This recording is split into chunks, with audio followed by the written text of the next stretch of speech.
All right, investor friends, look, for our stock market investments, this is who we need to win in November, the election, that is.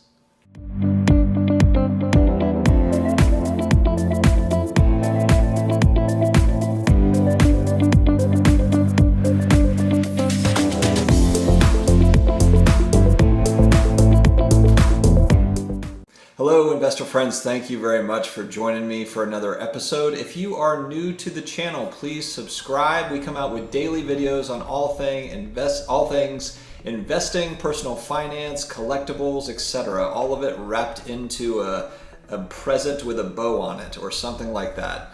Today I'm going to be talking about the election. It's on everybody's mind, for good or for bad.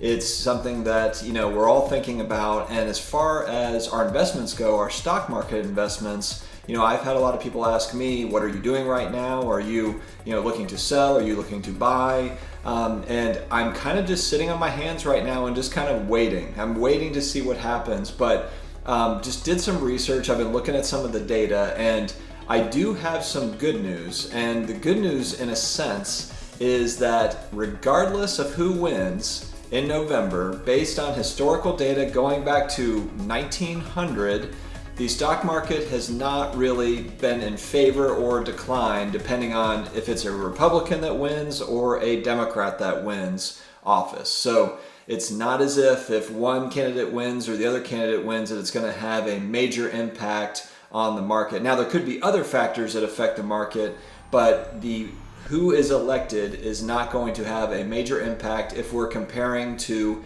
history, from what history is telling us. So that is good news. Now, how those investments are going to be taxed, how capital gains are going to be taxed, that's a different story for another video, and it does depend on the political party as far as how taxation works when it comes to our investments. But I'm not going to get into that here. I'm just solely talking about the election and the impact on the market. Another question too that comes up is, do we want one party in control of Congress as well as the presidency, both houses as well as the presidency, or do we want kind of a mixed government? Do we want a divided government? What does that mean for stock market prices? And again, if we're looking historically, this is kind of odd, because I actually thought that a divided government would most likely be good for the market, just because it kind of keeps everybody in check. That's kind of the logic that I would use before I kind of looked into it more and really delved into it.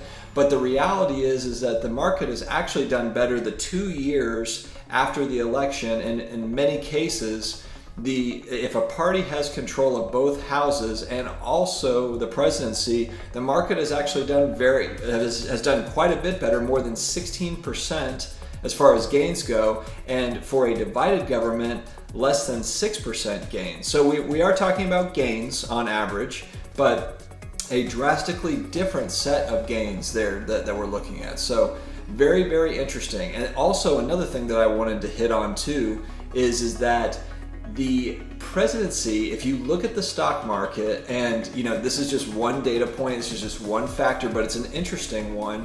It basically says that if the market is positive for the 90 days, leading up, or the 3 months that are leading up to the election, that the incumbent has a much, much better chance of winning the presidency, as opposed to if the stock market has been in decline leading up those 3 months leading up to the presidency. So now this year we have all sorts of different, world things going on. There's all sorts of new issues that have arisen in 2020 that are not typical. I would say that this election cycle has just been very odd and different than most. So who knows if this, historical data will hold up here for this election. Past performance doesn't necessarily mean anything about future results. But I thought that I would share this data because I have been getting a lot of questions just about, what's going to happen with the markets. What's going to happen, with this election? Does it matter who wins or who doesn't win?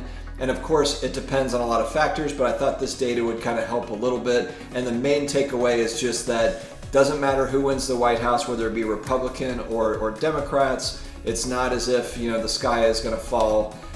It shouldn't anyway, compared to if we're looking at what history has shown us. So guys, thank you very much for stopping by for this video, and we will talk to you again soon. Take care.